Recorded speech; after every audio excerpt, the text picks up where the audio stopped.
Shore Blazers 4-H Club, and this evening my public presentation will be on a method for in-flight adjustment of wing dihedral with folding wing and tail. I know that sounds like a mouthful right now, but I'll explain it a little bit more further into the presentation. So this is a presentation I did this past summer when I was at the New Jersey Governor School for Engineering and Technology. It was a project I worked on with a number of peers, Will Owens, Devin Sinkyu, Daniel Tang, and Daniel Park, alongside our project mentor, Ryan Mulroney.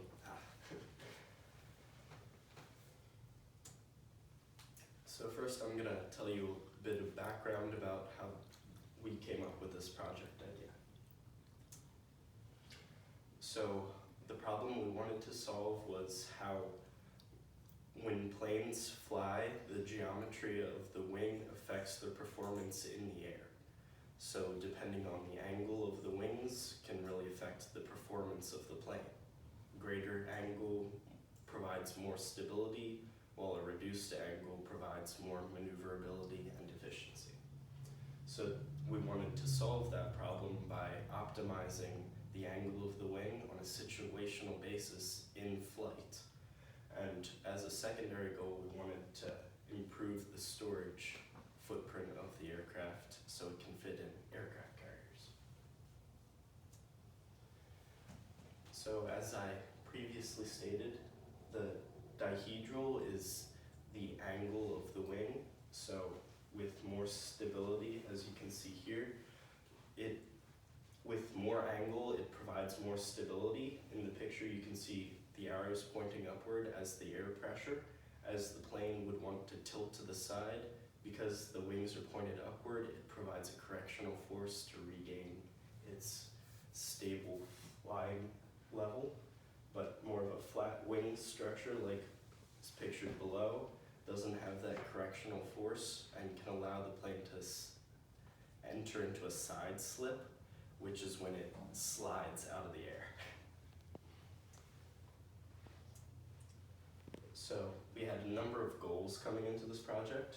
We wanted to improve flight behaviors on a situational basis, so to adjust the angle of the wing during flight and to reduce the storage footprint. But we also wanted to construct a functional model aircraft to prove the conception of these points. So for our solutions, we decided to go for a flexible wing structure, so the wings would bend when altered in flight, and we wanted to go for a folding wing and tail design. Folding wings are already common on many aircraft, but we wanted to take this one step further with a folding tail.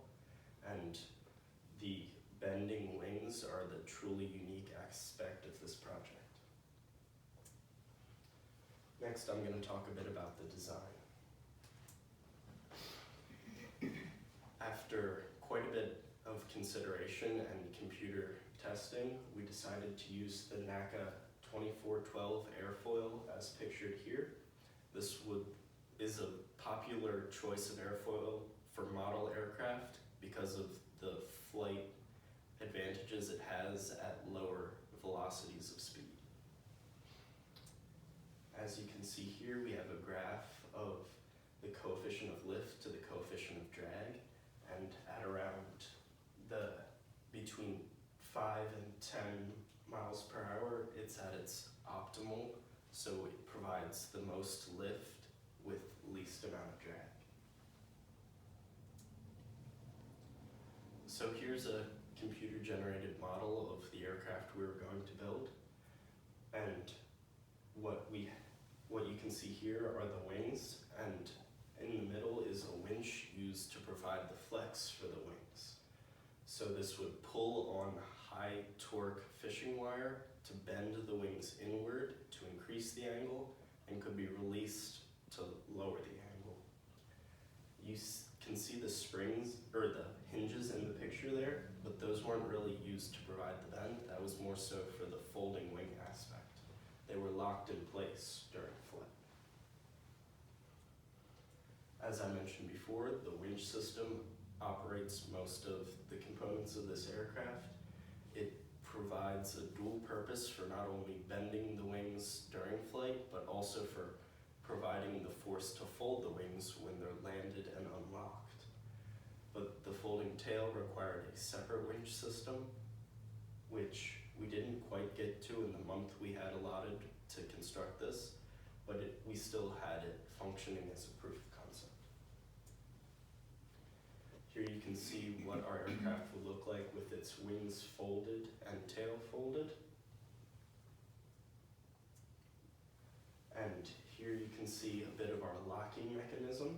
We have hollow carbon fiber tubes embedded into the structure of the wings with rods that would extend and contract to lock and unlock the wings when landed.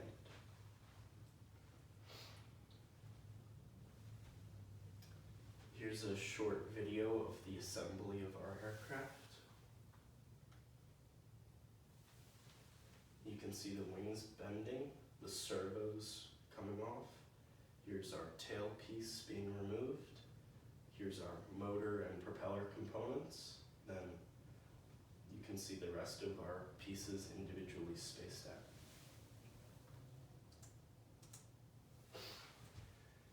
Here you can see a finite element analysis, which we did prior to actually construction. And as you can see, it showed a bit of high pressure in the middle segments of the wing, where it would experience the most force with the bending. So this caused us to reevaluate our design and add some more support in those areas in the hopes that it wouldn't break under pressure. We also did some real-world testing with our wing. So as you can see, we have our wing clamped to a table, and using a force gauge, we measured how far the wing deformed under a certain amount of force. And the results of that are documented here. You can see without the spar added to provide support, it bends considerably more than with the spar, allowing more structure to it. So before we started our construction, we knew we had a couple potential issues coming into this. We had a lot of mechanisms working here, so there was always a potential for that to go wrong. We had control surfaces which actually maneuver model aircraft in flight, which also had the potential to go wrong, and a number of structural issues because we were hand making all the materials used in our aircraft. We're not exactly trained professionals in the subject, so those could also cause issues and end up having us fall out of the sky. Next, I'm going to talk a bit about the actual construction process.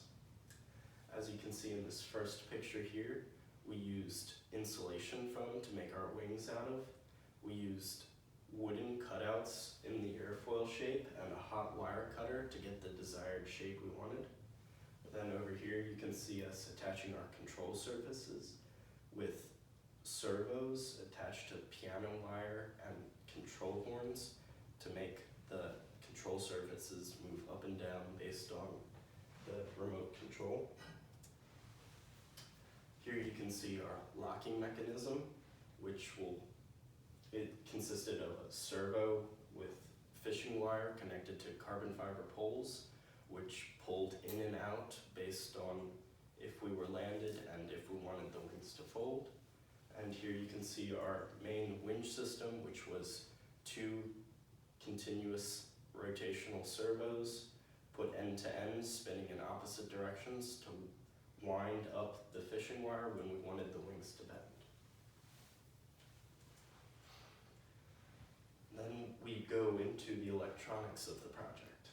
So with many remote controlled aircraft, the electronics are relatively simple with a couple main components. So you have your battery, which is essentially the greatest mass in the aircraft and provides the power for it to actually take off. You have your electronic speed control, which controls how that power is being sent to the motor, which requires alternating current to get it to spin. The motor, which actually provides the thrust to take off, a receiver to communicate with the radio controlled device, and servos to control the aircraft in flight. Here are our results. So all of the mechanisms functioned as designed. The adjustment of the wings bending and folding, the locking mechanism when landed, and the folding wings and tail. And here's some videos of our mechanism testing before flight.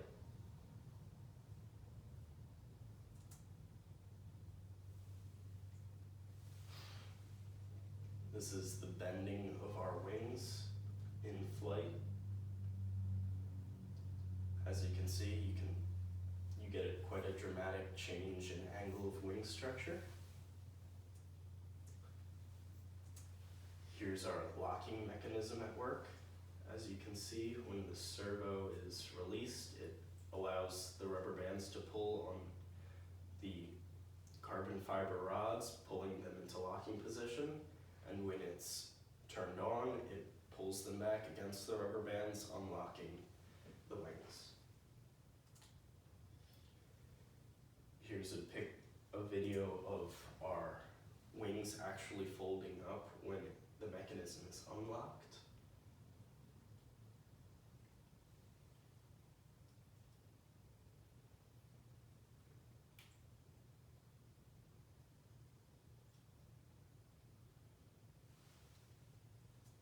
And here's our folding tail mechanism we couldn't quite implement into the final project.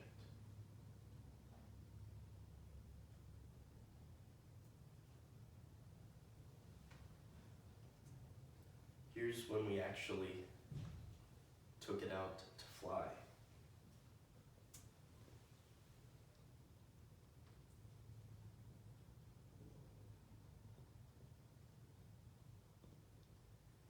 As you can see, the wings folded immediately upon landing. So, results of our crash weren't actually our mechanisms that caused it. It was our construction that was rushed because of our short time frame. Some epoxy had set before it had the chance to adhere to the spar structure, but it was still a very successful proof of concept of our ideas.